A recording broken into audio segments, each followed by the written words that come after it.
Welcome to Stockton University. Before we begin today's meeting, we'd like to take a moment to make a few safety announcements. Please direct your attention to the exits located at the back of the room. Aisleways and exit points should always remain clear. In the event of an emergency, please exit immediately and follow instructions from the staff. If you require assistance evacuating, please identify yourself to staff. Thank you in advance for your cooperation and attendance.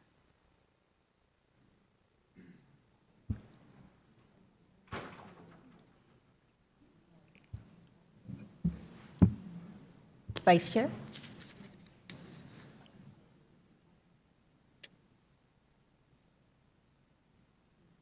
Looks like you're muted. There you go. Can you hear me? Yes, thank you. Great. Are you ready to go, Megan? Yes. Okay, thank you. So I hereby call to order the Board of Directors meetings of the New Jersey Transit Corporation, New Jersey Transit Rail Operations, Inc., New Jersey Transit Bus Operations, Inc., New Jersey Transit Mercer, Inc., New Jersey Transit Morris, Inc., and New Jersey Transit Southern Light Rail, Inc. Please stand for the Pledge of Allegiance to the flag. I pledge allegiance to the flag of the United States of America and to the republic for which it stands, one nation, under God, indivisible, with liberty and justice for all. Thank you. I will now take roll call. Board Member Abrantes. Here. Board Member Beeson. Here. Board Member Casimir. Here. Board Member McCray. Here. Board Member Nara. Board Member Nara, it looks like you're muted. I see her on the screen. She's probably just having a little difficulty. Board Member Thomas. Here. Board Member Zevalov. Here. Board Member Cruz. Here. Vice Chair Carson. Here. Board Member Bertoni. Here. For the record, Vice Chair Carson and Board Members Abrantes, Bertoni, McCray, Nara, and Thomas are participating remotely. Board Member Morocco is absent. This is a meeting of the New Jersey Transit Corporation and its affiliates and subsidiaries. Adequate notice has been provided in accordance with the Open Public Meetings Act and NJ Transit's enabling legislation. Legal notices were published on April 9, 2026 on NJ Transit's Legal Notices webpage pursuant to NJSA 35:3-2. The Secretary of State's statewide legal notices listings contains a hyperlink to NJ Transit's Legal Notices webpage. Notice were also posted in the main entrance of NJ Transit's headquarters and sent to each individual agency and organization that requested such notice. May I have a motion to approve the minutes of the March 12th, 2026 board meeting? I move. Second. May I? Thank you. Any discussion? All in favor? Aye. Aye. Aye. Any opposed? Motion carried. Anna Maria Ganella Rosado will present the advisory committee report.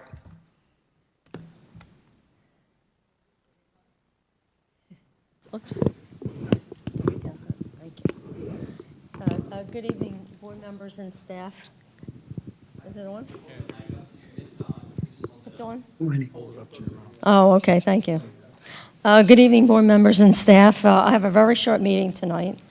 The North and South Jersey PACs met earlier this evening. We heard presentations from Jacqueline Stanford and Patricia Hartman. They discussed the Transit FY27 financials, and they compared it to the FY26. Our CEO and President, Chris Calori, briefed the PACs on the governor's commitment to transit and increasing transit's budget by 11%. Vaughn Williams, Chief Marketing Officer, enlightened the PACs on this year's marketing campaigns and projects. Frank Bowman, who is our customer advocate, he encapsulated his experience with his customer surveys that resulted in the We Are Listening action campaign. And that is my report for this evening. Thank you. And thank you for coming to South Jersey. Not whole South Jersey. We still have another hour to go, but Thank you for coming here. Thank you. Are there any comments from the public? There are 7 in-person speakers and 8 pre-registered telephone speakers. Speakers, in order to give everyone an opportunity to be heard, comments will be limited to 3 minutes. Priority access will be given to in-person speakers. We will then take comments from pre-registered telephone speakers, followed by any additional telephone participants who are queued to speak. Those participating by telephone, if you have not already done so, please press star 1 on your telephone keypad to enter the queue to speak. You will hear a brief tone to indicate you have successfully entered the queue. The first speaker is Christian Moreno Rodriguez, followed by Dioreti Guzman.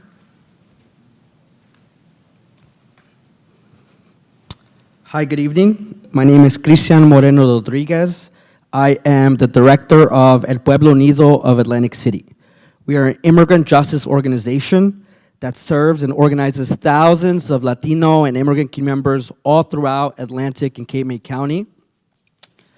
Through our Defensa del Barrio project, our community defense project, we work with hundreds of volunteers. We have trained thousands of community members on how to handle ICE encounters in public, in private, and in mixed-use spaces. Our rapid response team is out there, in the field, in our streets, alerting families in real time when ICE is in our neighborhoods. And our accompaniment team has spent countless weekends, countless days, going to Delaney Hall and the Elizabeth Detention Center to accompany families so that they don't have to face detentions alone. For the past several months, our team has witnessed with our own eyes ICE detain and take members of our community off public sidewalks without a judicial warrant and in clear violation of their constitutional rights. So I want to be very clear from the beginning about why we're here tonight. Our coalition, ICE out of New Jersey, has been organizing more and more around this issue because what we are seeing is deeply alarming. As ICE ramps up its abuses, it has also become clear that this administration, this Attorney General, and this NJ Transit Board have made a decision that says ICE does not need a judicial warrant to enter NJ Transit buses and trains because you consider them public spaces. This may not be on your agenda tonight. It may be a huge inconvenience to have to sit through this public comment, but we are here anyway because our communities in Atlantic City, in Pleasantville, and across Atlantic and Cape May County are directly impacted. And you're gonna hear from some of those folks tonight. And we are here to tell you, the Attorney General, Governor Sherrill, that you are all wrong on this issue. Because when you make decisions like this, it is not neutral. It is taking the side of the oppressor. It is choosing a side.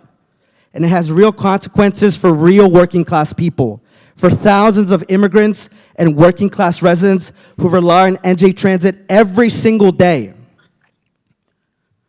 Because what you are saying in plain terms, in layman's terms, is that ICE can walk on a bus, onto a train, into a space where our people depend on, and begin to question, target, and detain someone based on how they look, how they speak, how they dress, all without a judicial warrant. You should all be ashamed of yourselves. Thank you. The next speaker is Dioreti Guzman, followed by Yesenia Moreno.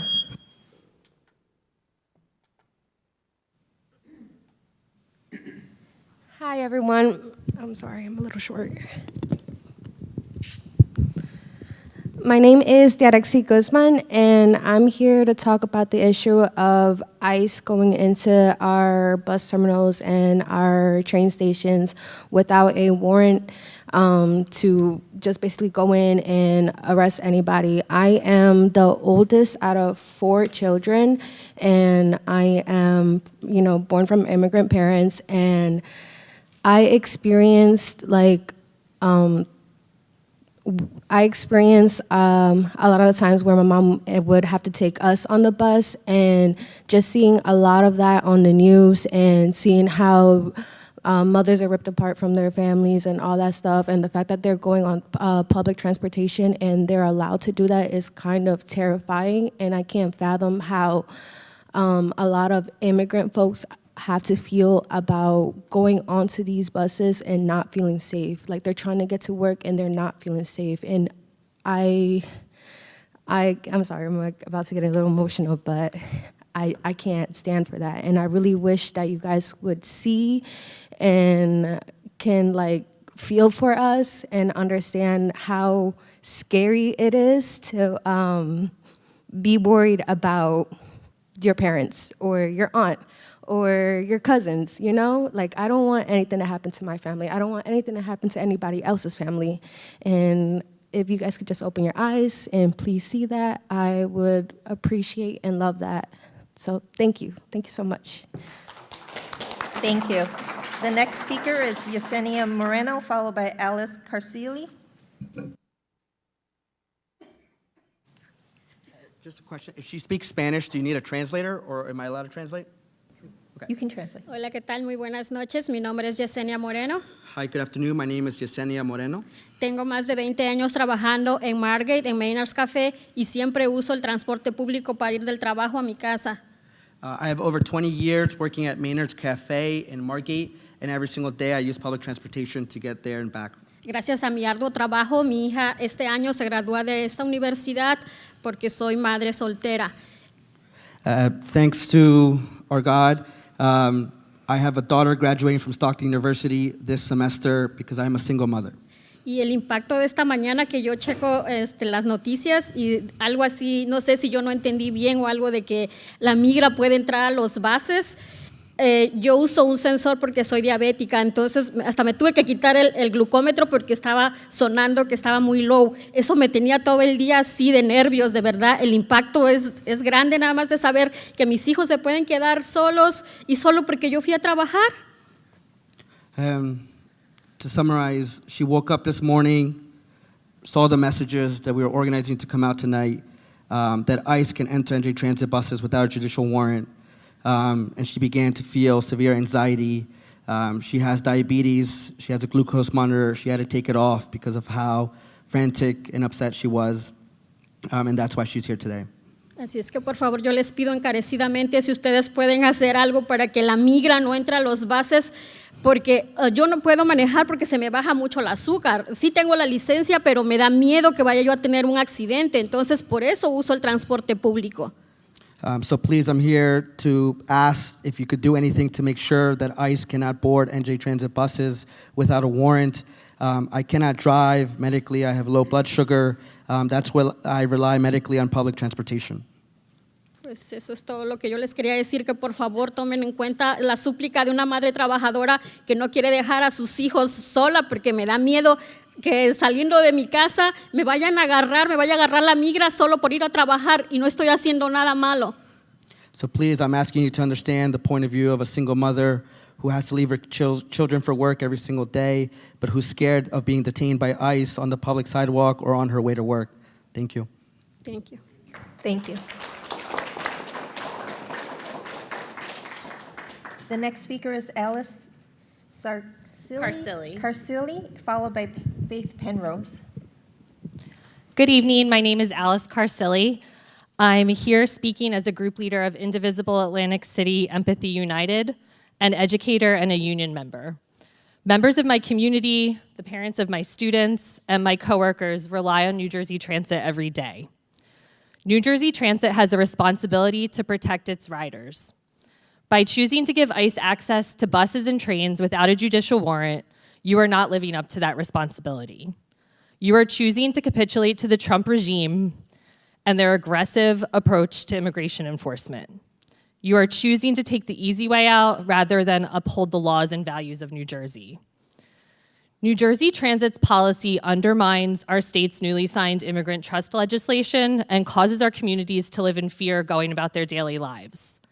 You have the power to set clear limits here. You have the responsibility to make public transport safe and accessible for everyone. Many of us came here tonight very quickly. We were able to organize, and I think that speaks to how much we care about one another and support one another. We also understand that New Jersey Transit is financially strained, and your decision to capitulate to this administration will only worsen your problems. Your ridership will decline by making this decision whether there's a boycott or not, and members of our community will be here to step in. People will go about their daily lives with or without you. People will survive. The real question is, will you survive without them? Thank you for your time. Thank you. The next speaker is Faith Penrose, followed by Melissa Tomlinson.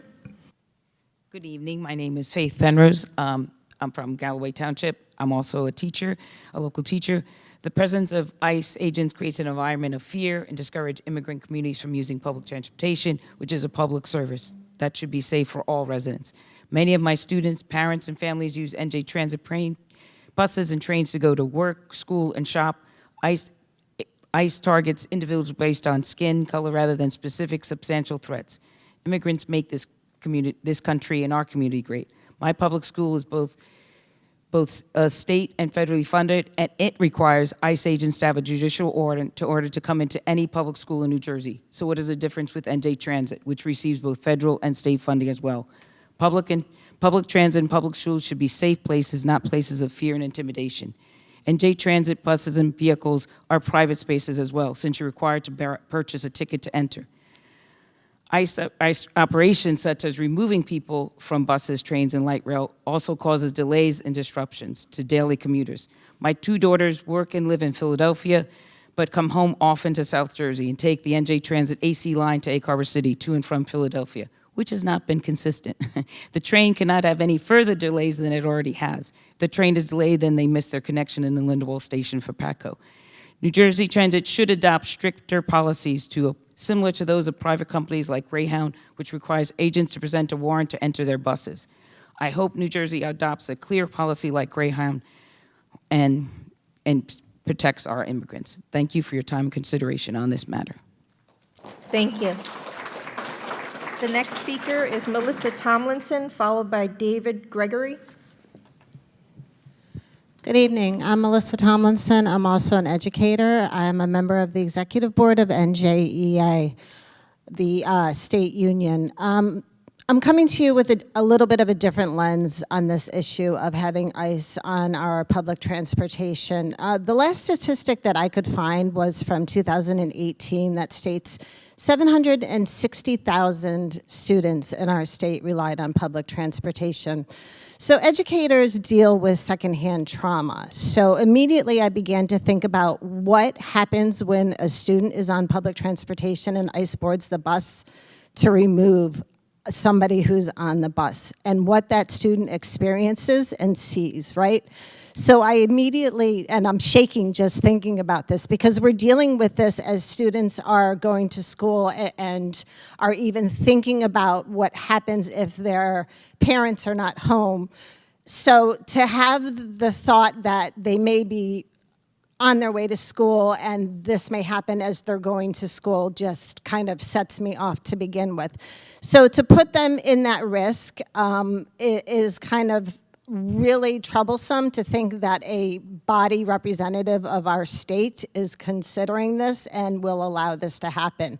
And I'm confident that that number is even higher because we know that the cost of transportation has increased for our schools exponentially since then, and we also know that our school funding right now is really kind of a mess. We're looking at the school funding formula so that we can find a way to fix this bind that we're in.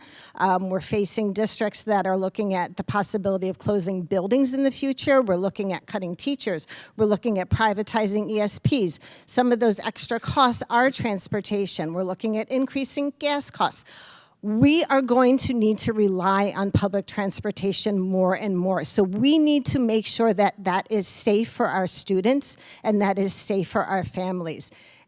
This is not the way to do that, to allow people to come onto public transportation in order to kidnap people and take them away is not the way to make public transportation safe for everybody.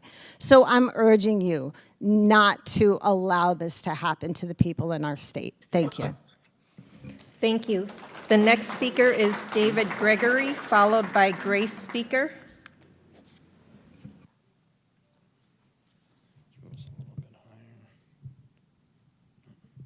How are you all? My name is David Gregory. I am an engineering student at Rutgers University, and I'm joined by my classmates Joshua and Homit. When I was enrolled in Rutgers University 3 years ago, I was kind of obsessed with the idea of creating mobile software and mobile applications. And at the same time, I was frustrated with our transportation system, not because of delays or not because of overcrowded buses. I feel like that's kind of par for the course, but because of the level of accessibility that the mobile software was giving us. As I started taking New Jersey Transit, my first experience was into and out of Penn Station. And I kind of felt a similar disconnect with the software that I had to use as someone, from a younger generation who's pretty inclined with technology, et cetera. It didn't feel as intuitive as it could be, and I would imagine that's a problem that's exacerbated for an older population who's even less familiar. We were, as a very small team, able to solve that problem for Rutgers University. We built out a mobile application that around 15,000 students are using today, with very high retention. So even though we're not officially sanctioned by the university, around 90% of users who join our application stay with us, and the majority of freshmen are using us as well. In fact, as I was coming in, a few of our audience members here actually recognized our name. From there, we were kind of able to build out on that base. So now we support University of Connecticut, Alabama, and a few other universities as well. And on top of being a highly accessible interface that requires no tutorial that users pick up very quickly, we've also been able to incorporate artificial intelligence into the products that we build. So we're able to very accurately predict when buses or trains are going on breaks. We're able to better predict the ETAs. So from the model that we were building off of, we're around 50% more accurate, which is obviously if you're moving around in the rain and the minutes matter, you kind of care how accurate those ETAs are going to be. We're also able to predict students' movements around campus. So if we know that you have, for example, chemistry at 2 o'clock, we can ping you and tell you which route you have to take. Another big thing is if you're taking New Jersey Transit or Rutgers Transit for the first time, you may not necessarily know what Northeast Corridor or what the LX bus is exactly going to do for you. The reason that we're here today is that we feel like a lot of these advancements are pretty easily scalable into New Jersey Transit outside of Rutgers University. So I'm not here as a salesman. I'm not here to kind of hawk my wares or sell software licenses to you guys. I'm really just here to ask for, after we move on from this meeting, we think it'd be extremely productive for us to meet with maybe your technical team or whoever's concerned with your application and making those decisions, and thinking through how we can scale up. Rutgers is the second largest system. I know New Jersey Transit is the first largest, and incorporating a lot of those advances in artificial intelligence in user interfaces that are going to be, I think, a very large impact on the institution, because at the end of the day, there's a lot of logistics work that is done in terms of routing and planning, but the only touch point that users have, the only tangible thing that users are holding is their mobile app, and they're comparing that to Fortune 500 companies like Uber, Instagram, and Meta that are investing the time that we've invested in R&D previously. So thank you for your time. Thank you. The next speaker is Grace Speaker, followed by, I'm not sure if it's Sparrow Fields or Sparrow Fields. Good evening. I'm here tonight to echo the concerns of my neighbors and fellow New Jerseyans about New Jersey Transit's complicity in allowing ICE to conduct violent and racially motivated raids on our public transit. New Jersey Transit has been such a resource to so many. I still remember riding the 505 to get back and forth to my first job right here in Atlantic City. I can't imagine taking that ride today and fearing that immigration agents who have a history of extrajudicially shooting and murdering many people could come aboard. These agents are a danger to our communities. Not only do they tear families apart, but their militarized tactics are forces of occupation in our community. I'm so tired of the performative measures by our governor and Democrats who want to gain public support by feigning to help with a fight that the communities in every day are up against ICE and this fascist regime, while doing nothing tangible to protect us. I have watched ICE violently abduct our neighbors simply for trying to go to work or to buy groceries from the grocery store for their families. How can our immigrant community members feel safe under these conditions? Regardless of documentation status, ICE has shown that they will racially target our community members and ignore their civil liberties. It is literally the bare minimum to train your bus drivers to keep ICE off of public transit. All of the excuses are complete nonsense. New Jersey Transit is a crucial piece of community infrastructure, but our neighbors are the most important piece of community infrastructure that we have. Being complicit with ICE is unacceptable especially while pretending to try to stop them. We are neighbors and the only ones who are actually stopping them, and this is what we will continue to do. So to all the NJ Transit riders or drivers that might be listening, just know that it's on all of us to keep ICE off of our buses, with or without this board here tonight. Our so-called leaders continually fail us, and it is on us to keep ourselves and our community safe. As we say at El Pueblo Unido Solo, El Pueblo Salvo El Pueblo. Although we will continue to protect one another, if you all allow this, I hope you feel great personal shame for your cowardice in this moment, because this is a moment that we will all be looking back on, and people will be saying, what did you do to stand up? But you will quite literally be able to say that you opened the door and welcomed these fascist agents of community destruction aboard. Thank you. Thank you. The next speaker is it Espero Fields or Esperos Fields? Huh? Okay. The next speaker is Edith Serrano, followed by the telephone speakers.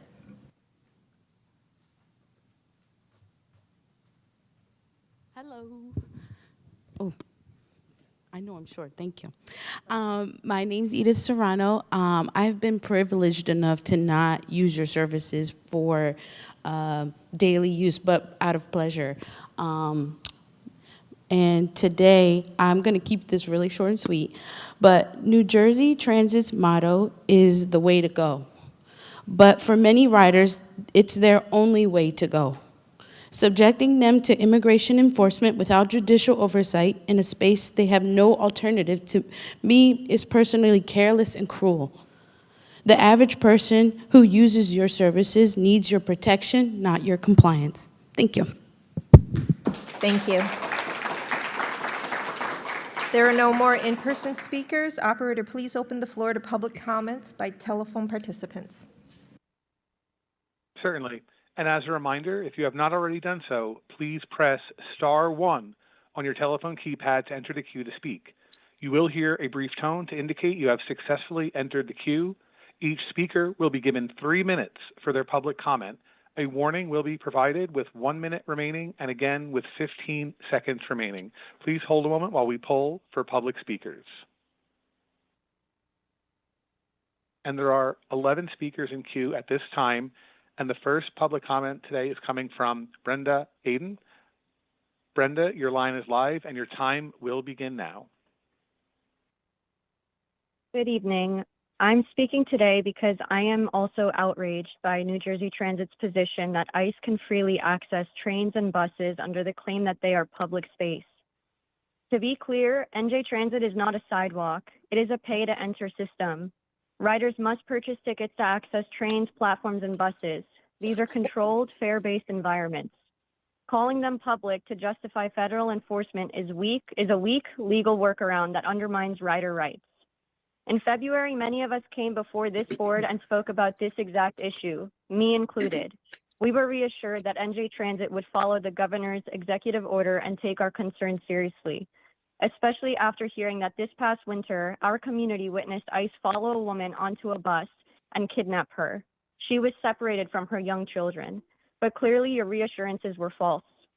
Instead, New Jersey Transit is asserting that ICE can operate within your system because it is open for the public.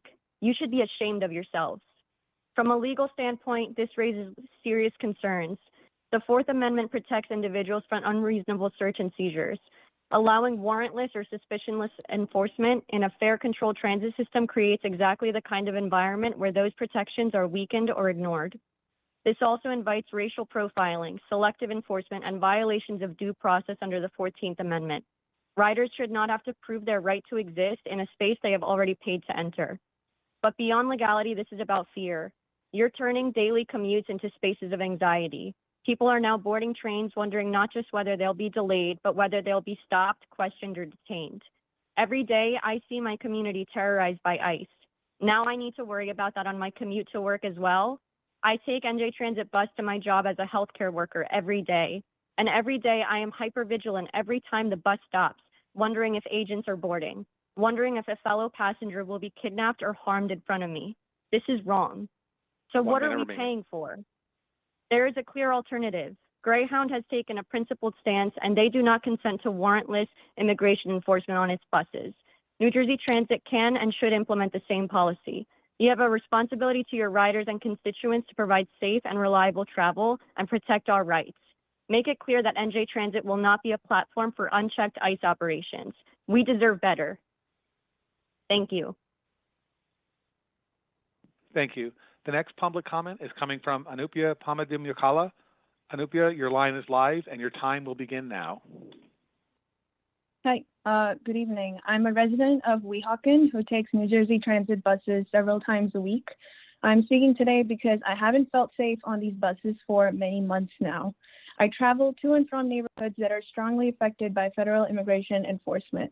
I have started scanning the lines to see if there are any agents coming on board to kidnap me or my fellow bus riders. This is the environment you have created with your failure in leadership. I'm speaking today to call on New Jersey Transit to change their position on allowing federal immigration agents to freely access trains and buses under the claim that they are public spaces. New Jersey Transit falls under the category of public transportation, but it's certainly not a public space. It's a pay-to-enter system. Calling them public to justify federal enforcement is not just misleading, it is a weak legal workaround that undermines riders' rights. It is also in your own interest to not allow ICE to freely access buses and trains. How is allowing them to kidnap your paying riders serving your bottom line, especially when the majority of folks who are detained have no criminal record? It makes neither moral nor financial sense to me. I once again urge New Jersey Transit to comply with Governor Mikey Sherrill's executive order and take our concerns seriously. Thank you. Thank you. The next public comment is coming from Norm Sutaria. Norm, your line is live and your time will begin now.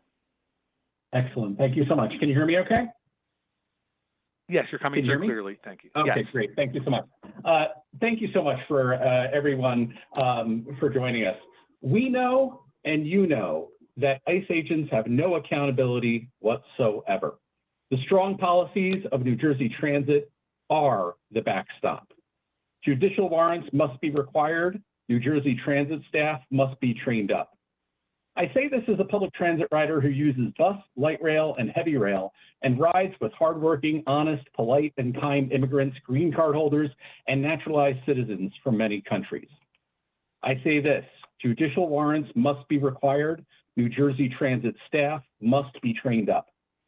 I also say this as the son of a hardworking immigrant who immigrated from India to the United States in 1963 and became a naturalized citizen. Judicial warrants must be required. New Jersey Transit staff must be trained up. I modified my comments based on what I heard tonight, and I want to let everybody know that I just have an update regarding the 72 bus stop up here in northern New Jersey, Bloomfield, and I have 3 small requests of New Jersey Transit. Number 1, everyone deserves safety here in Bloomfield and statewide, both on vehicles, on public transit, and when they get off. But many of us know that vulnerable road users, residents who do not travel in cars, are at risk. Just some context for everyone in the meeting. The 72 bus is a durable and reliable bus line connecting Patterson, Clifton, Bloomfield, and Newark. It runs from 5 a.m. to midnight or so. It's one cog that powers New Jersey's massive economic engine, and it serves workers, students, families, seniors, multimodal commuters, riders with disabilities, and those who can't drive, and those who cannot afford the expensive car ownership. Years ago, like many in the state, the 72 bus was part of my economic lifeline as I traveled between Montclair and Patterson to teach after-school photography classes. So now, the 72 southbound bus stop at Broad Street and Carroll Place in Bloomfield is about to be removed. And with it, safety, thank you, safety for vulnerable road users will be vanishing as well. Township of Bloomfield Mayor Jenny Mundell and Councilwomen Cruz, Charis Tavares, Fishman, and Gonzalez voted on March 23rd to remove stop number 17175, a stop that is directly adjacent to an ADA-compliant crosswalk. They, along with the Bloomfield Police Department Chief George Ricci, who made the recommendation, own that decision. Councilman Joanno and Councilwoman Toller Phillips did not vote in favor. But it's more than a bus stop. Transit users will be shunted to the next stop that does not have a crosswalk. Riders will be all but forced to jaywalk and risk their safety. And now in this wild context of our world, those riders might get cited and stopped for jaywalking. And guess what happens as part of that? a warrant check. So now, thank you. It's more than a removal. It is harming safety, getting across the street, and we know that Broad Street is a busy road. The southbound traffic speed is 34 miles an hour. The speed limit is 25.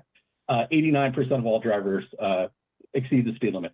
So just wanted to ask for help from New Jersey Transit, inquire with Bloomfield as to why a recommendation wasn't considered, and then please implement a courtesy stop for all 72 buses at Broad and Carroll. Thank you. Thank you.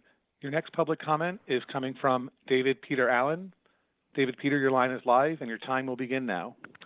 Good evening. I am David Peter Allen. I depend on transit for all of my mobility and have learned a great deal about transit through my activities with the Lackawanna Coalition and the Senior Citizens and Disabled Residents Transportation Advisory Committee, ScatterTAC, at NJ Transit, and through my reporting on transit for Railway Age.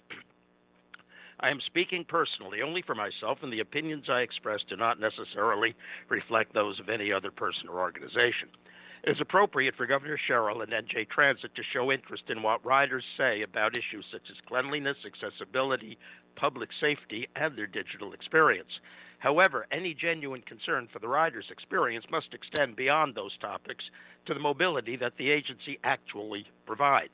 That includes accurate service information, on-time performance, connectivity within and across transportation modes, and the secure, stable, and sufficient funding required to provide the mobility that we New Jerseyans and the people who visit our state deserve. Decision makers who do not depend on the transit that they manage or govern cannot fully understand the experience that many riders must endure. Decisions like eliminating printed rail schedules to save money do not consider the needs of the riders who must use those schedules to find out when a train is due and who do not have the full access to digital media. There are other issues too. Last Saturday was a case in point. I was organizing complex logistics for a group which included using the Newark Light Rail. The NJ Transit website, app, and information operators all said that the line was running on the customary Saturday schedule, and we relied on that information. In fact, the line ran on a less frequent Sunday schedule, which also caused us to miss a connection. This change was planned because we saw the vehicle that was doing wire work, so it would have been easy to give the riding public the correct schedule, but that was not done. I filed complaint number 01834859 and expect that in the future the information we get will be accurate. I want to put in a good word for Frank Baumian, NJ Transit's customer advocate. It is difficult to advocate vigorously for the customers while working for a provider, yet Frank does the best he can. I have gotten to know him since he came on board and found him to be knowledgeable and concerned about the rider's needs. He is doing his job well, but limiting his authority also limits his effectiveness in helping us. Another advocate has urged this board to support Frank's efforts more strongly, including having him report publicly at board meetings. I definitely agree.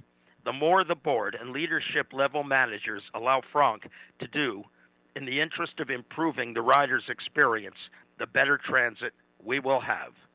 And while this is not part of my prepared remarks, you can add my concerns to what I've heard expressed earlier this evening. Thank you. Thank you. The next public comment is coming from Vito Havrilla.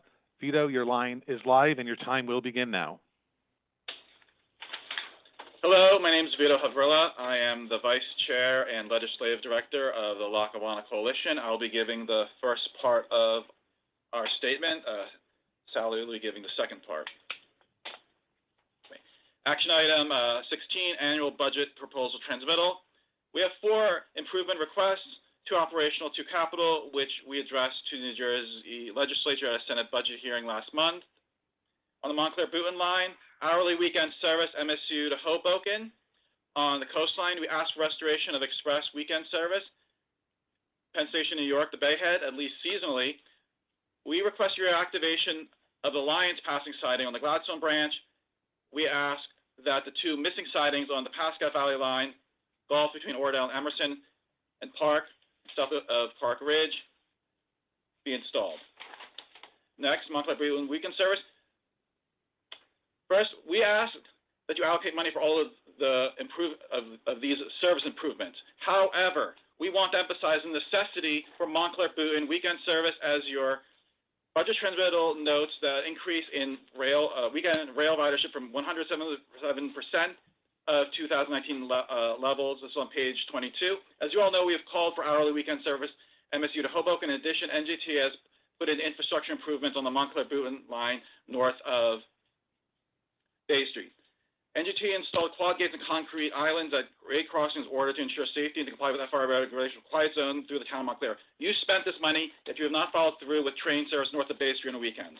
Actually, in the budget. In your budget transmittal, we noted that FY26 budget and your FY26 projections have some fairly large discrepancies and would expect an agency your size to be able to be more accurate in your forecast. In particular, several revenue expense lines, commercial revenue, and state operating subsidies seem to have little relation to prior years' following years' amounts. Imperative to use accurate numbers in planning and transparency. We've included a graphic from page 25. 1 minute remaining. Action item 17, authority, President, CEO, in support of World Cup 2026. Until Monday, this was an announcement of a blanket authorization supporting documents promised to, quote, prior to meeting, unquote, but not including agenda. The text of the resolution with more details of rationale and extent also was posted Monday, and as they quote prior to the meeting, but was last minute. We actually saw an update in writing after writing the first version of our statement. Last, denying riders access to Penn Station, New York on World Cup matches. We read preliminary reports only match ticket holders will be able to access to New Jersey Transit's concourse for hours before matches with Meadowlands, with other riders not be able to board trains at Penn Station at that time. There will be World Cup security checkpoints and NJT entrances to Penn Station, and trains will shuttle attendees to Secaucus and next trains at Meadowlands. After the match, there will be empty trains at Secaucus to shuttle riders back to New York City. What services will be available for regular NJT riders at Penn Station, New York?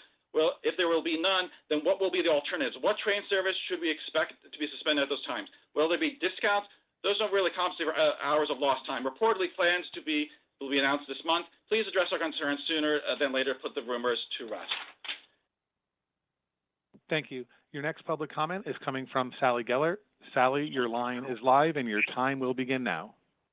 Thank you. Sally Jane Geller, chairperson of the Lackawanna Coalition, picking up where Vito left off.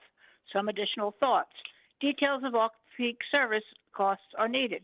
There needs to be an analysis of the cost to operate off-peak service on underserved corridors, such as the former decamp routes, for example, 101, 102, 105, 109, as well as other areas where service is not provided 7 days per week throughout most of the day.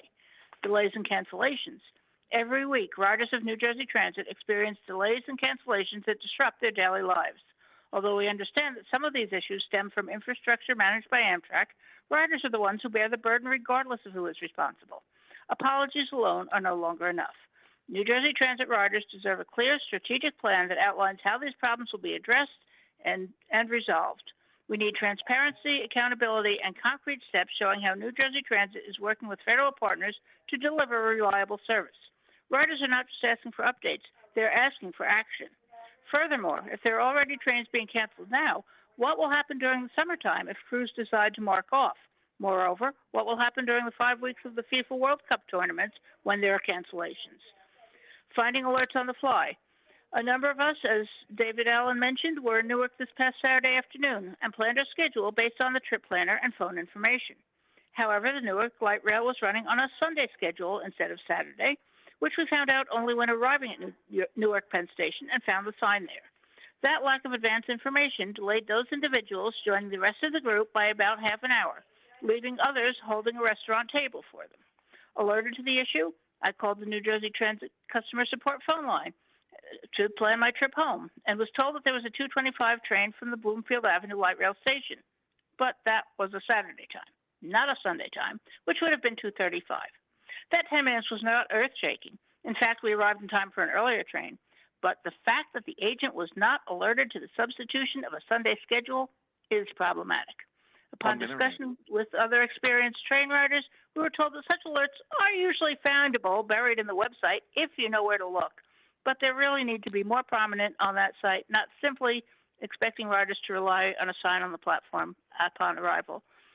Now, speaking for myself personally, I stand in support of those who were asking for you to keep ICE out of your private buses and trains. We recently had a decision that you are not You do not have sovereign immunity. You are not 100% a state agency, and even if you were, paying fares makes the space not public. So please do something about that. We do not want our fellow residents, our neighbors, our friends, our families to be subject to ICE arrests and to have the rest of us stand by watching this horror show happen. Thank you. Thank you. The next public comment is coming from Tracy Luz. Tracy, your line is live and your time will begin now. Hi, how is everybody this evening? My name is Tracy. I'm a school teacher in New Jersey. I'm calling this evening to emphasize what other speakers have said earlier. As a human being, as an educator, as a lifelong resident of New Jersey, that we must absolutely work together to keep these masked, violent, white supremacist thugs off of our public transportation to protect all New Jersey residents. We know that the documentation process is arbitrary and unfair. Many of the people who have been grabbed out of their own vehicles, grabbed off the streets in New Jersey, are disappeared into a labyrinth of for-profit prisons. And so we all have to stand together. I think this is a question that, if we look back, a lot of people compare these individuals to Nazi Germany, but I'd also like to think back to even domestically the people who were hired to capture people running for their liberation, enslaved people who are running for their freedom. And that's really the situation that we're in now. We all have to ask ourselves, at the end of the day, do we stand on the side of the quote unquote law, which is being enacted right now by somebody who's been mentioned in the Epstein files countless times, or are we going to act on the side of what is correct? And that is protecting our friends and our family, that is standing against violence and white supremacy, and standing for people who live in New Jersey regardless of what their documentation says. Thank you so much. Thank you. The next public comment is coming from Adam Reich. Adam, your line is live and your time will begin now. Good evening. Adam Reich speaking as always, strictly in a personal capacity. Quickly, I do want to thank Mr. Calori for commenting at the last Operations and Customer Service Committee meeting to releasing a public plan on improving mean distance between failure, and also for committing at last week's Senate Budget Committee hearing on holding public hearings 3 per year with a virtual option at Senator Digan's request. I believe this still falls short of the agency's requirements with respect to public hearings under the law, but I do want to thank Mr. Calori for these items. The rest of my comments focus on items 260416, the annual budget proposal transmittal, and 17, the authority to President and CEO in support of World Cup 2026. NJSA 27:25-4.1, which covers duties of the board of directors, you guys, says that the board shall execute oversight of the corporation's executive director and other management, including review and approval of any fare changes, and also understand, review, and monitor the implementation of fundamental financial management controls and operational decisions of the corporation, including review and approval of any fare changes. Tellingly, these sections cover rail passenger services. It's not as it is with bus, where it's limited to regular services, and also clearly says any fare changes. The statute says Mr. Calori cannot police himself, that you need to review and improve his actions with respect to fare changes. So with item 17, you cannot give him blanket authorities to set promotional fares.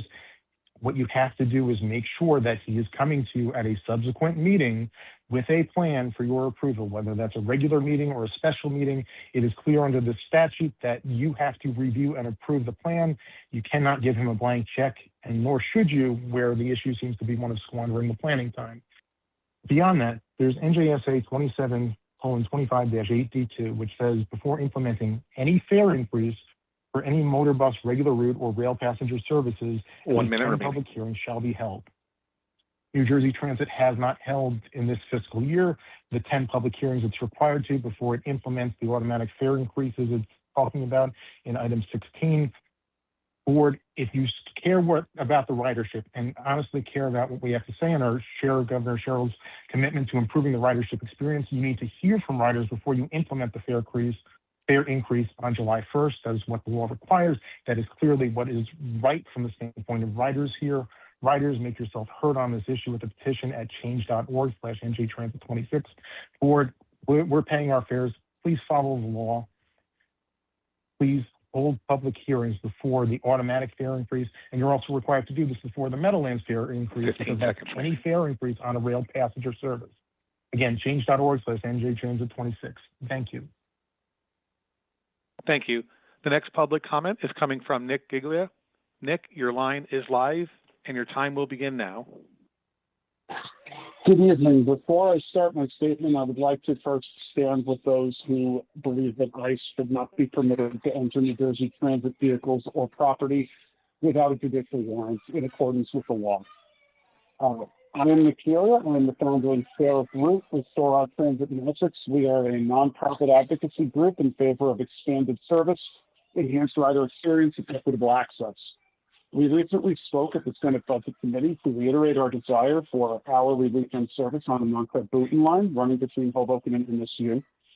Transit surveys have shown overwhelming support for expanded service in Montclair, Glen Ridge, and Bloomfield, with some support rising over 80% in some of these municipalities. And this is more aligned with how customers are actually using the system.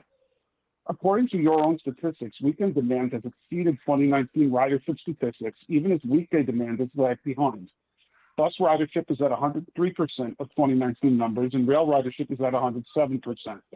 We can emphasize weekend service and meet customers where they are, rather than continuing to view current service through a pre-COVID commuter-focused lens.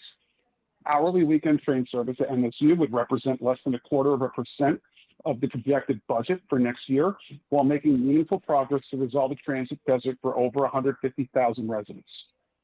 We also reiterate our call to provide 7-day, all-day bus service to the areas formerly served by DCamp Bus, now covered by the 101, 102, 105, and 109, in areas such as Belleville that did not get replacement service following DCamp's closure. When NJ Transit took over Coach USA routes following that line's closure, ridership numbers actually increased along with increased service, and we would like the same for the former DCamp service area.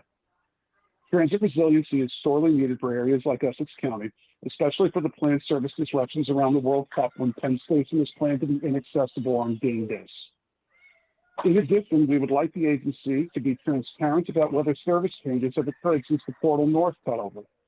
One of our members, a commuter, discovered that train 6206 no longer stopped at Newark Broad, eliminating an opportunity for a Hoboken connection and causing a morning commute to turn into an ordeal.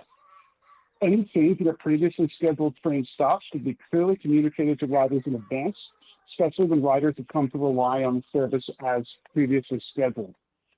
We also want to call out usability issues with the New Jersey Transit website.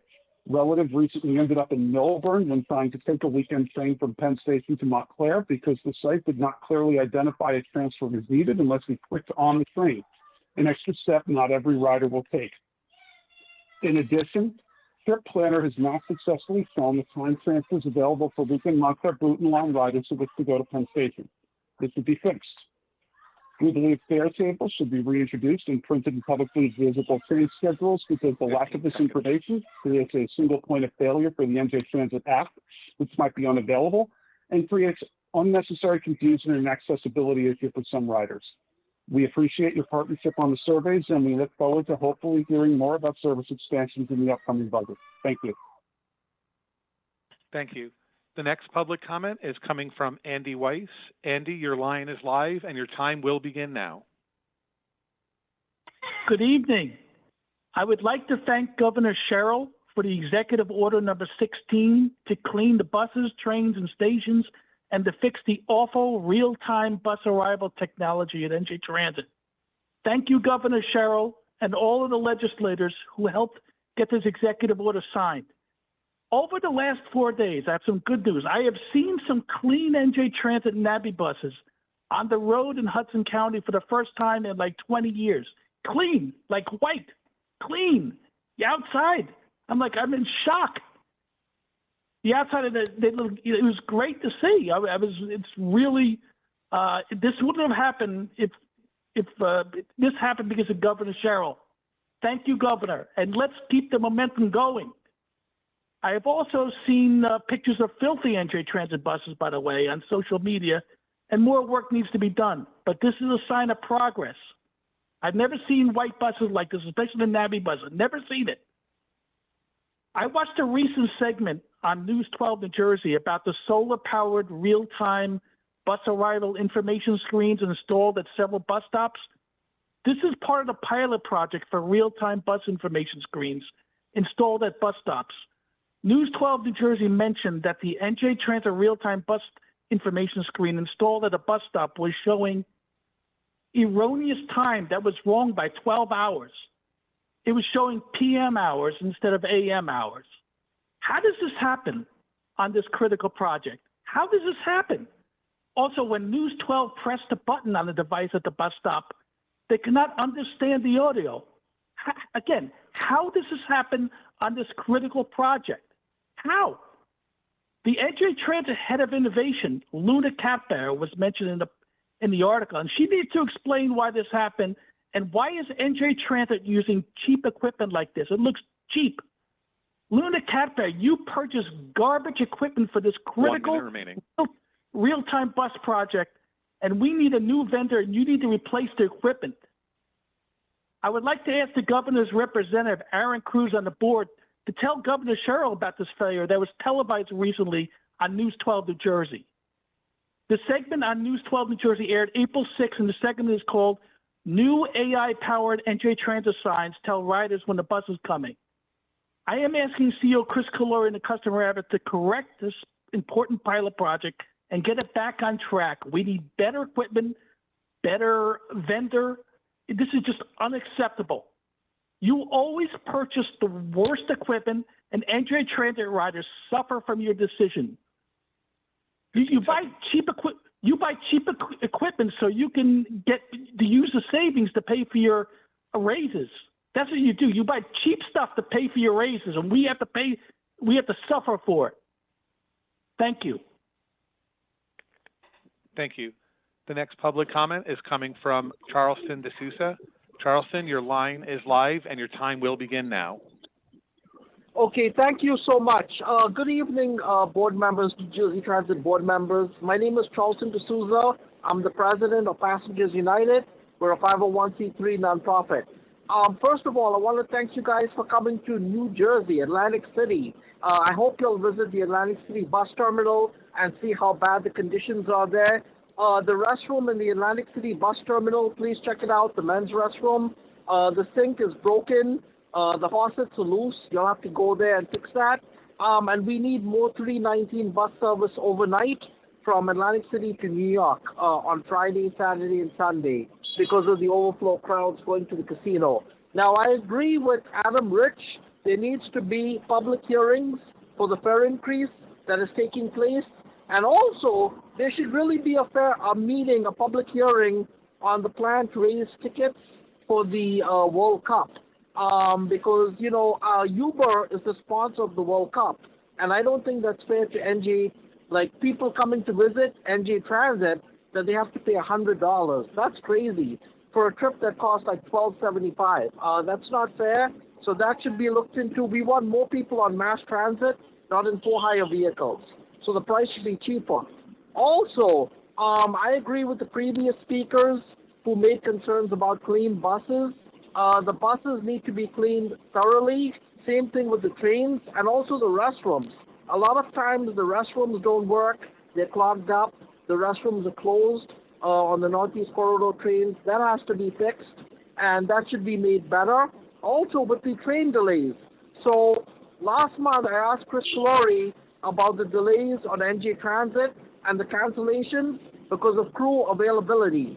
And we still don't know why crews are canceling and crews are not working, but you cannot blame the train crews. This is NJ Transit's fault. Why is it that so many train runs are not being filled and trips are being canceled? Is there a substitute list? That is my question to Chris Calori on the NJ Transit board member. Is there a list? And I feel there should be a list, and if a train for some reason cannot make it out, there should be a substitute crew ready to work that train. So I think that would help in terms of getting the trips running and everything running. because the summer's coming. Today is very hot, and we know it's going to be a summer of hell. So NJ Trans needs to improve communication. When a train is canceled and people are on that train and they're already paid, they should be able to get on another train free of charge, and they should not be charged. And also communication needs to be made, especially in the morning, for our workers going to work, because a lot of them, have to be on time for their jobs. And if they're late because of NJ Transit, they should be able to get a letter from NJ Transit saying to the employer why the train was late. They should give out late notices. So again, thank you so much to everyone on the board. Thank you. Have a nice evening. Bye. Thank you. Your next public comment is coming from Daniel Pontone Aronoff. Daniel, your line is live. Please go ahead. Hello. I'm a Weehawken resident, and I use the NJ Transit buses frequently. As someone who has witnessed ICE agents terrorize our neighborhoods in North Hudson and around New Jersey, I'm shocked, and I'm also disappointed that my state is waffling on whether they can institute a simple barrier, frankly, to protect its own communities. So let me be clear. I mean, NJ Transit, we've heard it all night. NJ Transit needs to have a policy training drivers on their rights and clarifying that they're allowed, to ask ICE agents for a warrant to enter the bus. That's very simple.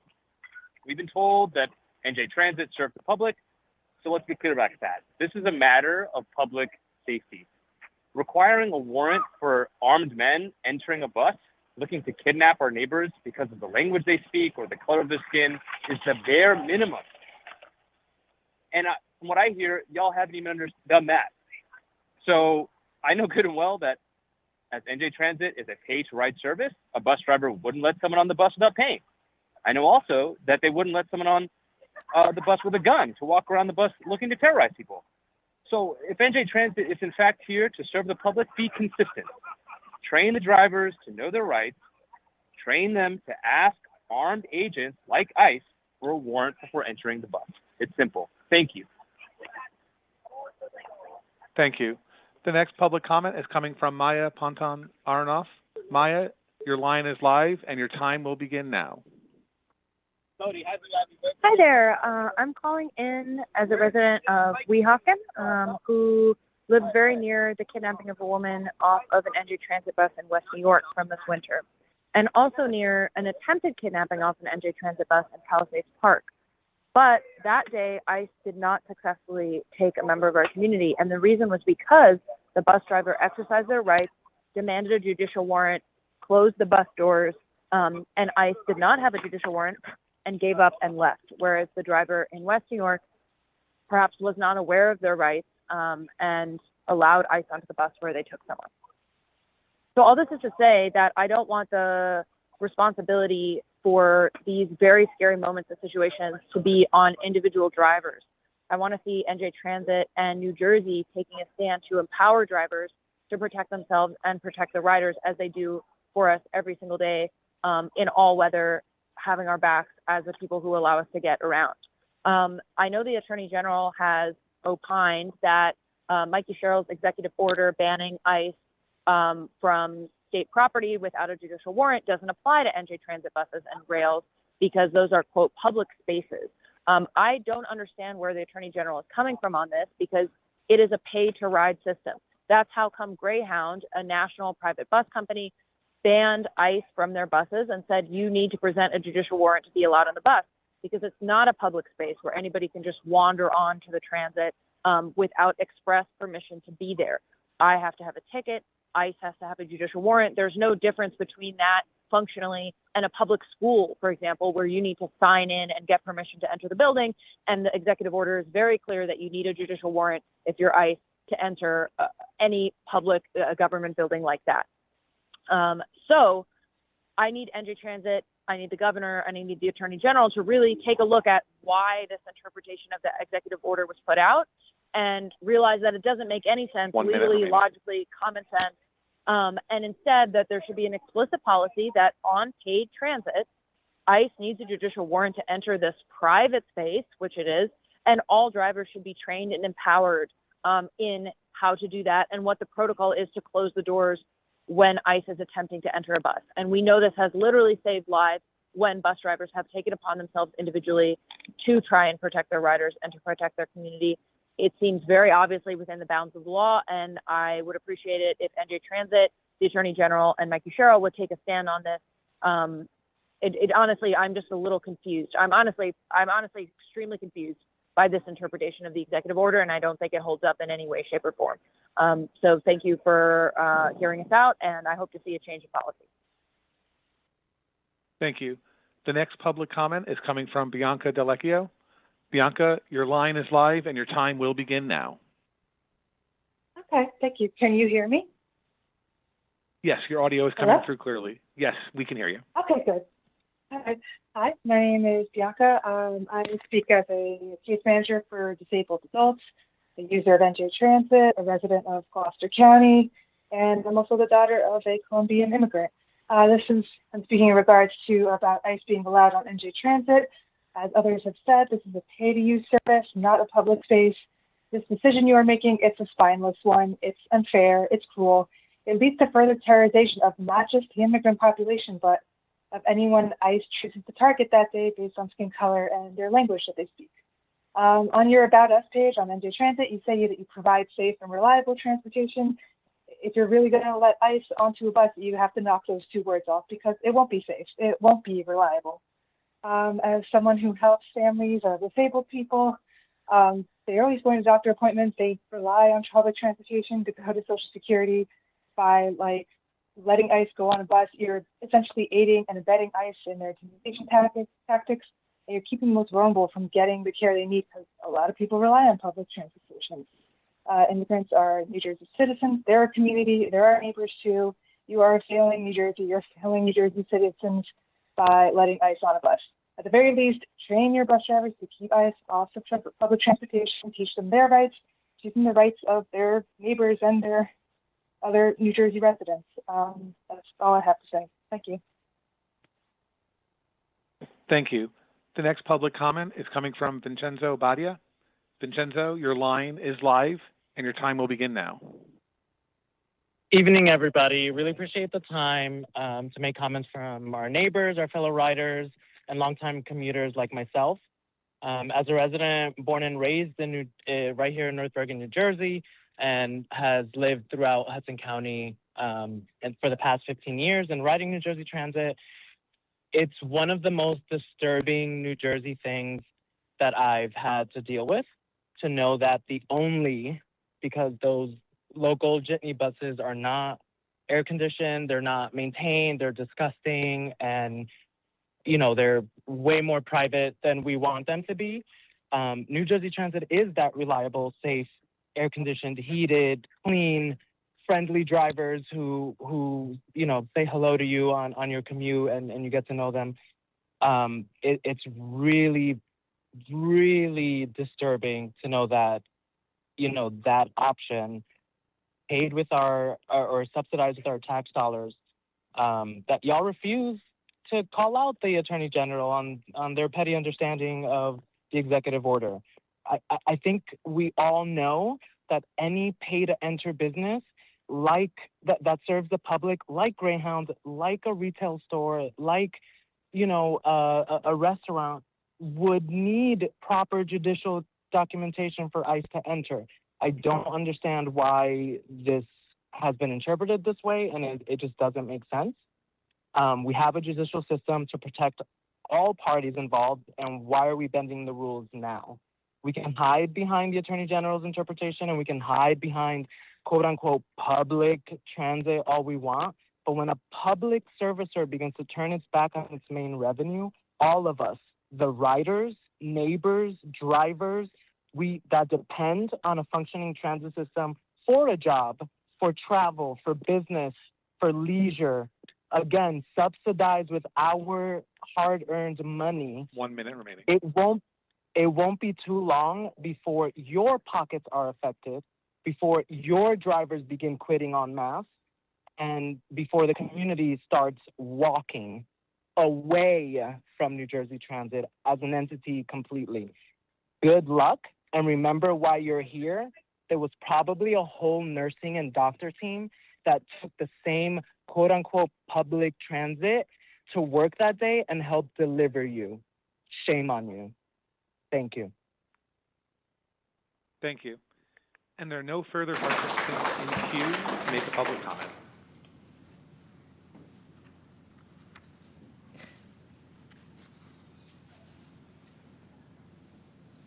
Thank you, public speakers. Are there any board member comments? Yes, I have a couple comments. I first want to thank Stockton University for having us this evening, and the great staff here that are helping make the public comfortable and us comfortable. I'm happy to say you're going to have my son at Stockton this fall. I do just want to comment, as a parent of immigrant children, I understand and hear what the public is saying. And I want to thank you for coming out.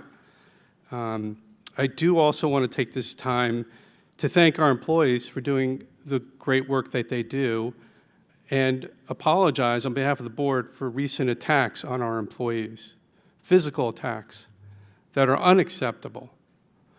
Our employees are doing the best they possibly can under dire, extreme circumstances in some cases. And I think we need to be aware of that. And we should also, I've been called a lot of things. A coward's not one of them, but everybody's entitled to their opinion. But our employees are upstanding, hardworking people.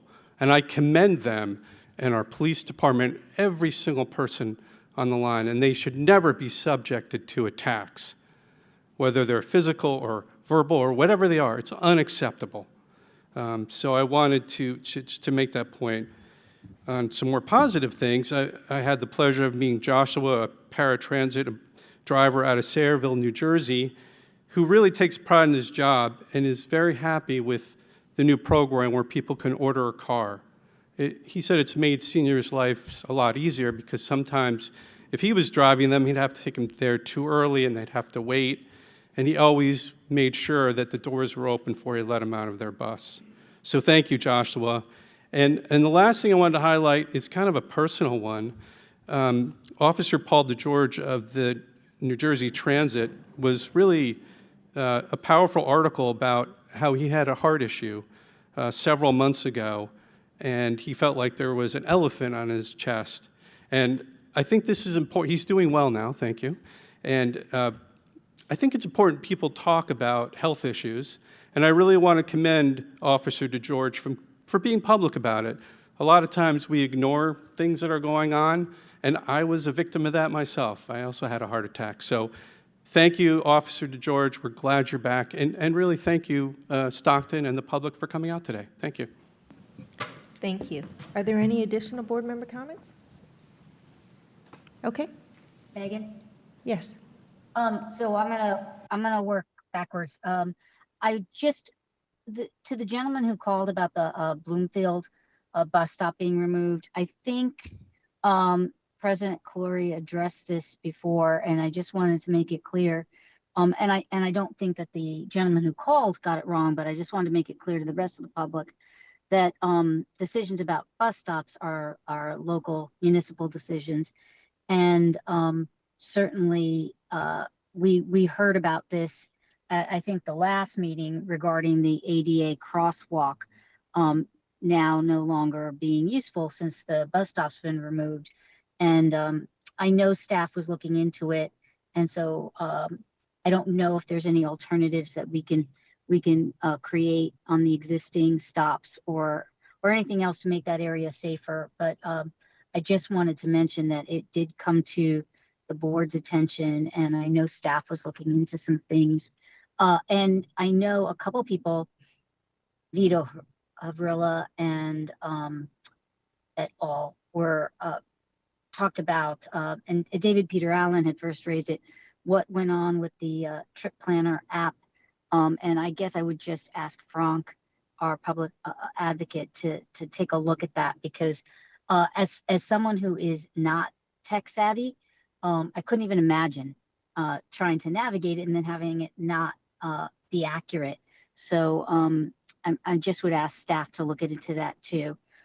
It's very important that if we're going to let people know, tell people that they have options, these tech options, to rely on that it is reliable and that it is actually doing what we say it does. And so if we can look into those things, those to me are kind of like,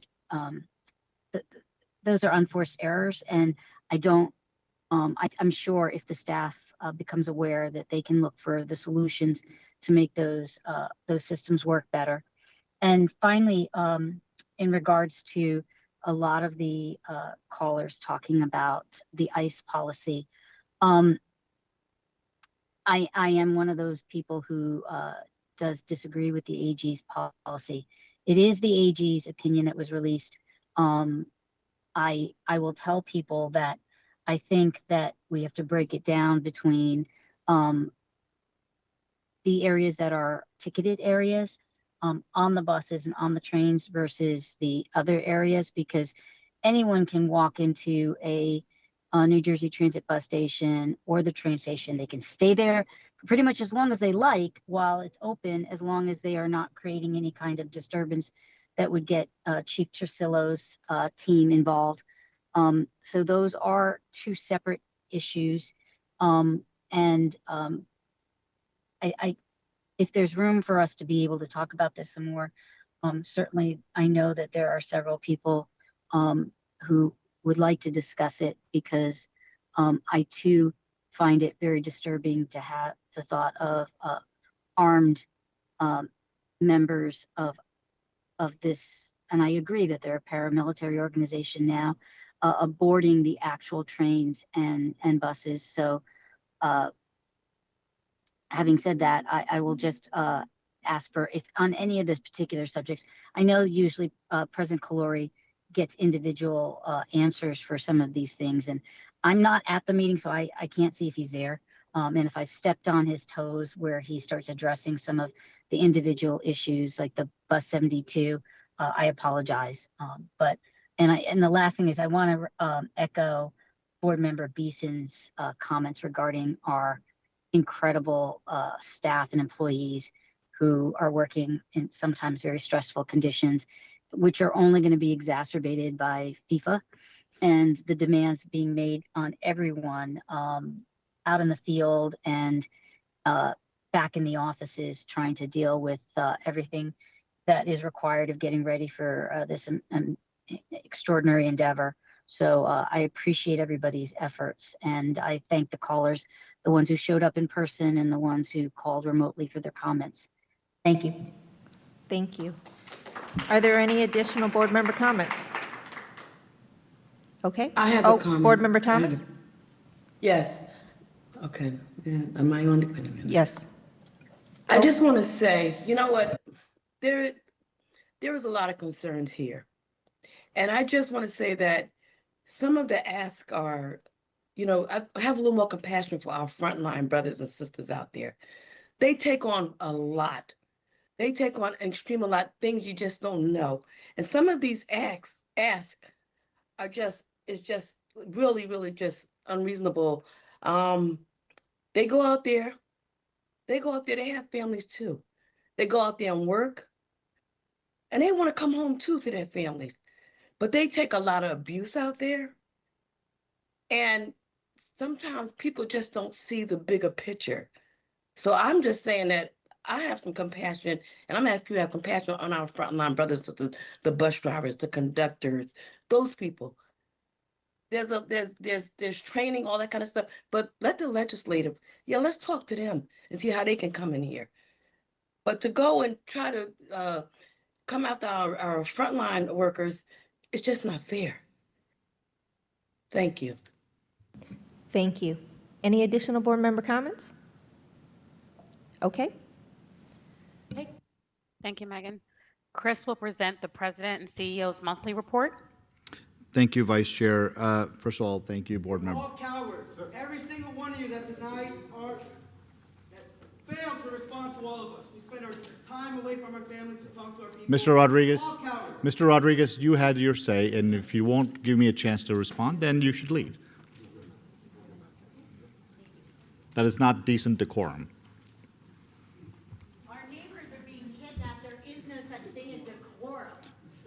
but we listen to you. You're only a coward if you don't take a real position. I'm not calling you a coward. Just don't be one. Well, what will happen when somebody, when ICE agents shoot on your bus and somebody else gets injured or killed accidentally? You have to think about it ahead of time. Thank you, ma'am. Thank you.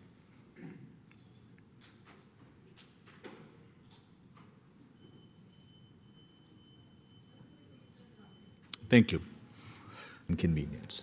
The reason why we are in Atlantic City is because we think it is our duty to come and listen, which is what we did. And I know that is, he didn't want to hear our response, and I respect it. That is his right to leave, and it's his right to protest. But we appreciate him and his colleagues coming here to express their views. And I think that is what we are supposed to do, is listen to what they have to say. Let me just sort of get to a couple of other issues that were raised. Mr. Gregory, I think the issue that you and your amazing colleagues, students, not colleagues, students at Rutgers raised is really impressive and interesting. I would love an opportunity for you to talk to our folks to explain what you've done, and would love to have an understanding of what your app does and see what we can learn from it. Okay? Thank you. And I also want to say a word to Mr. D'Souza. I really appreciate you talking about the Atlantic City bus terminal and the issues in the men's room. We will look into it and make sure it's fixed. But I want to make a point about FIFA, the special promotional fare. The governor has said in no uncertain terms that whatever the fare is going to be will not be cross-subsidized by our regular commuters. That is an inviolate principle. I would think that every New Jersey Transit customer would stand behind it. It is a wonderful thing that FIFA is coming to New Jersey, but FIFA attendees should pay for FIFA travel, not New Jersey customers and consumers who use our system every single day. It is a very simple principle that we will stand behind. It is going to cost us $48 million, no small number, at least, to run these games for the 8 games. We will, make no mistake, we will charge the FIFA fans for those tickets and not subsidized by our customers. The governor has said it. We will conform to that. I just want to be crystal clear. Thank you. Let me give a couple of updates that go to some of the concerns that people have raised about whether it's cleanliness, real time. These are legitimate issues. As you know, I've been focused on cleanliness since I've arrived in January of 2025. We've been focused on cleanliness of stations, ambassadors, so on and so forth.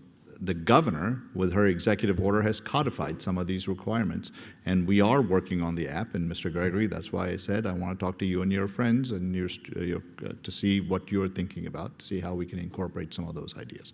I think it is not unreasonable to ask for real-time information that is in a usable format. It is not unreasonable for stations to be clean. It is not unreasonable for bathrooms to be clean. We are working on all of those, and it also takes money. And the fact that the governor, for the first time in recent memory, has given us money is an indication that she's serious about it, and so are we. But I also want to say this to you. We will make mistakes. I will make a lot more mistakes than my colleagues because they're better than I am. But I assure you, just like Mr. Beeson said, the employees who work for New Jersey Transit, their interests are exactly where you would want them. They care. I want you to know this from somebody who sees and works with them every single day. This is not some fly-by-night endeavor that we're engaged in. We care about what we do, and I want you to know that any mistakes that happen are on me. And I want you to hold me accountable. So the next time you choose to call out an employee, I respectfully ask you not to do that. Call me out.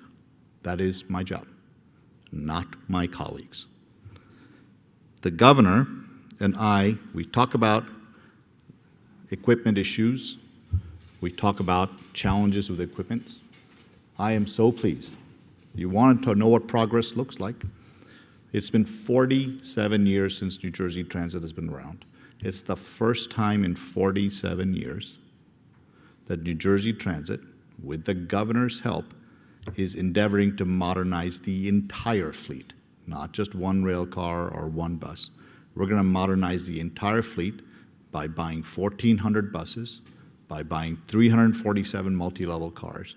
So by 2031, we'll have an entire fleet of modern equipment, and that has never been done in New Jersey Transit's history, and that is how you build a modern rail system and a bus system. Same thing with Access Link. So I say these things because it is easy for people to criticize that you run a unreliable service. The truth of the matter is 60% of our rolling stock was made in the 1970s and 80s. What do you expect? And it is also true that 30 out of the 47 years we've been in existence, there has not been a reliable fare policy. Well, what do you think is going to happen? So my ask is we are finally at a moment in history where we're trying to turn the corner. And it is very important that we really work together to try and make sure we make these important improvements. Let me also quickly talk about MicroLink. MicroLink is a service that we have now launched in Bergen County and Monmouth County for the first time. This essentially reflects our view that sometimes the last mile and first mile problems that exist in New Jersey can be fixed with a MicroLink service instead of a full regular bus that has excess capacity that is not needed for the demand that exists. That is exactly the kind of very tailored policies we should expect. Let me close with one quick issue. We've talked a lot about money. We talk a lot about how we can raise money without raising taxes. We last year put together a plan called the land plan, which really gets at the issue of selling our own property to raise almost $60 million a year for the next 30 years.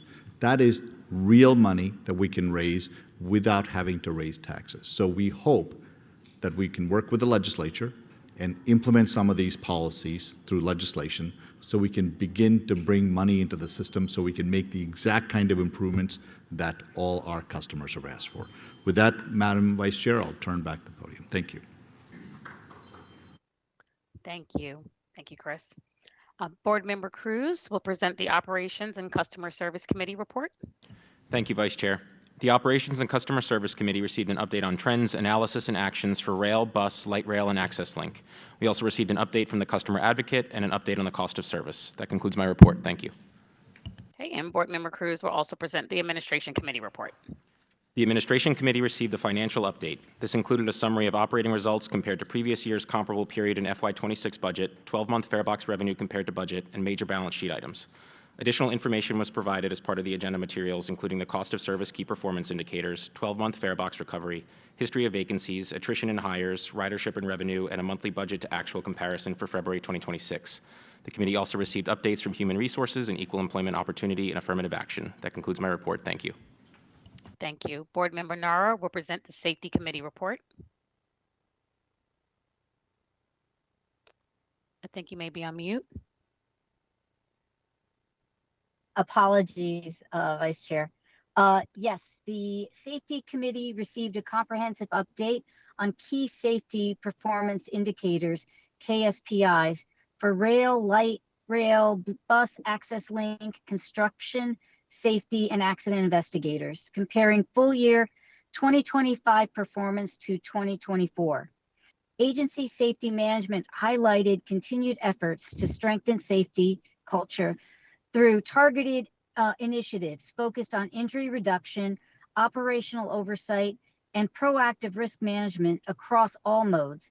In the fourth quarter of 2025, the Safety Education Program, SEP, delivered 71 presentations, reached 6,598 students and community members across schools and community organizations. The Special SEAT, which stands for Safety Education Awareness Training Program, delivered 24 sessions serving 360 students with special needs. SEP also participated in 4 community outreach events, including the Safety Town Bike Rodeo, Roosevelt School Health and Wellness Safety Fair, and the Newark Fall Festival and Palmyra Town Hall. Chief Trusillo briefed the committee on outreach efforts and Narcan deployments during the month of March. The chief also updated the committee on FIFA World Cup planning, as well as recent TEX training, which was given in support of the World Cup. Finally, the chief briefed the committee on 2 full-scale exercises held in March, as well as an upcoming full-scale exercise in April. That concludes my report. Thank you, Vice Chair. Thank you. Chris will present the action items. Thank you, Madam Vice Chair. I'd like to introduce Jackie Stanford, SVP of and CFO and Treasurer, to present Board Item 2604-15. Thank you, Chris. We are presenting for approval item number 2604-15, extension of revenue processing and armored car services contract. Authorization is requested to extend the contract with Wells Fargo Bank, N.A. for revenue processing and armored car services for 18 months and add funding in the amount not to exceed $4,551,355.28 plus 5% for contingencies, subject to the availability of funds. We ask for your approval of item number 2604-15. May I have a motion to approve board item 2604-15? I move. Second. Motion. May I have a second? Thank you. Any discussion? Okay. Megan, please take roll call vote. Roll call vote. Board Member Brontes? Yes. Board Member Beeson? Yes. Board Member Casimir? Yes. Board Member Nara? Yes. Board Member Zavala? Yes. Board Member Cruz? Yes. Vice Chair Carson? Yes. Board Member Bertoni? Yes. Motion carried. Item number 2604-16. We are presenting for approval item number 2604-16, annual budget proposal transmittal. Authorization is requested to transmit Exhibits A and B to the Commission of Transportation, the President of the Senate, the Speaker of the General Assembly, the Assembly Transportation and Independent Authorities Committee, and the Senate Transportation Committee. We ask for your approval of item number 2604-16. May I have a motion to approve board item 2604-16? I move. May I have a second? Second. Thank you. Any discussion? Megan, please take a roll call vote. Roll call vote. Board Member Brontes?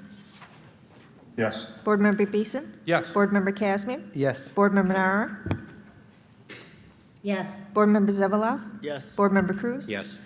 Vice Chair Carson? Yes. Board Member Bertoni? Yes. Motion carried.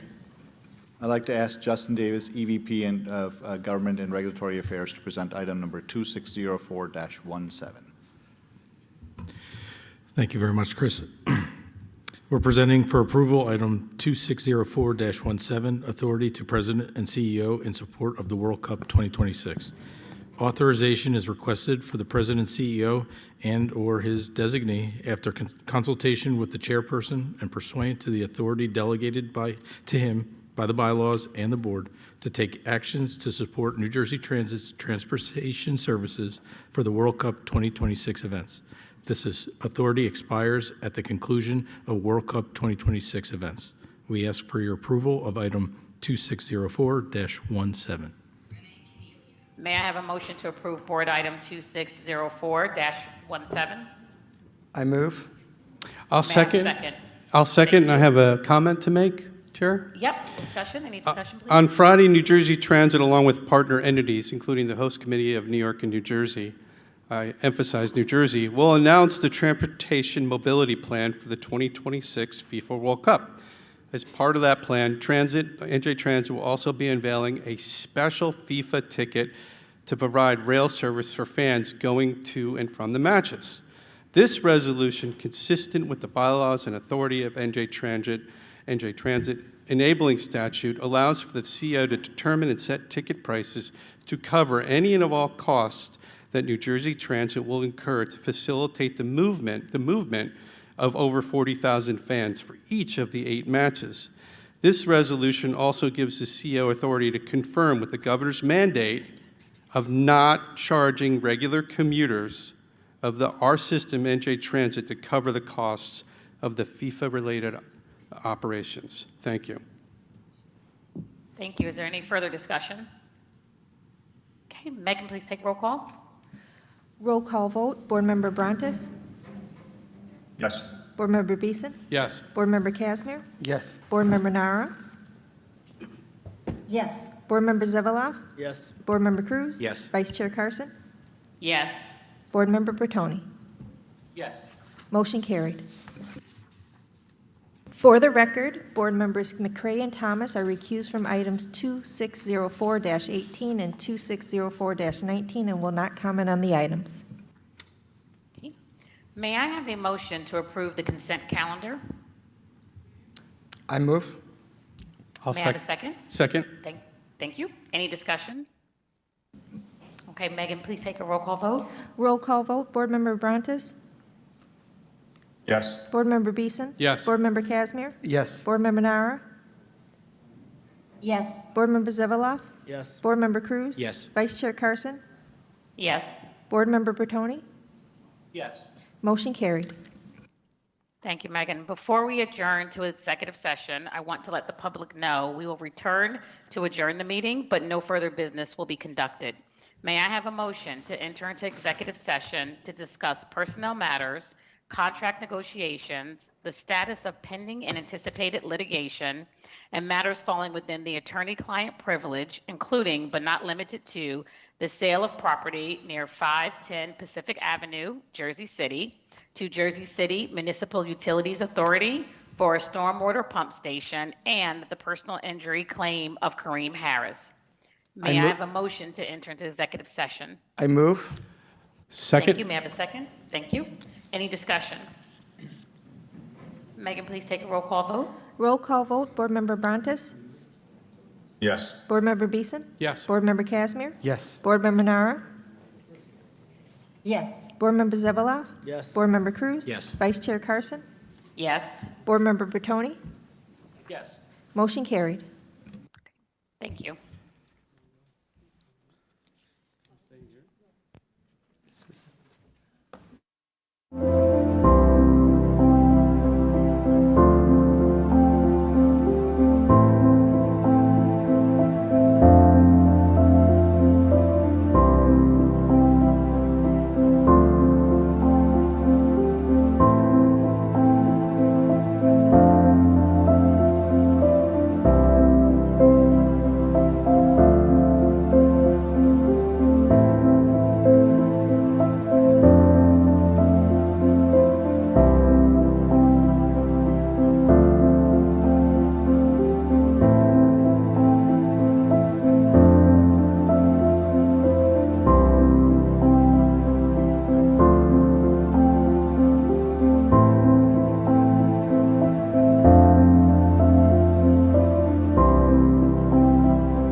Hi, Megan. Is everybody back? Good? Okay, Vice Chair? We're good to go? Okay. I hereby reconvene the I'm not open hearing Vice session. Chair. Uh-oh. Can you guys hear me? Can we make the motion from here? Megan? Just a sec. Vice Chair, can you hear me? I can hear you. I think Okay, everybody in the call can hear me. Can you hear me? We can hear you now. We're good to go. Okay. Great. I hereby reconvene the open session board meetings. Okay, I'll take roll call. Board Member Abrantes? Here. Board Member Beeson? Yes. Board Here. Member Casimir? Here. Board Member Nara? Here. Board Member Thomas? I see her. I'm here. Okay. Board Member Zavalov? Here. Board Member Cruz? Here. Vice Chair Carson? Here. Board Member Bertoni? Okay, great. Since there is no further business, may I have a motion to adjourn the meeting? So moved. Motion. Thank you. Have a second? Thank you. Any discussion? If there is no discussion, all in favor? Aye. Aye. Aye. Any opposed? No. All right, motion carried. Meeting adjourned. Have a good night, all. Good night. Thank you. Good night. Take care. Bye.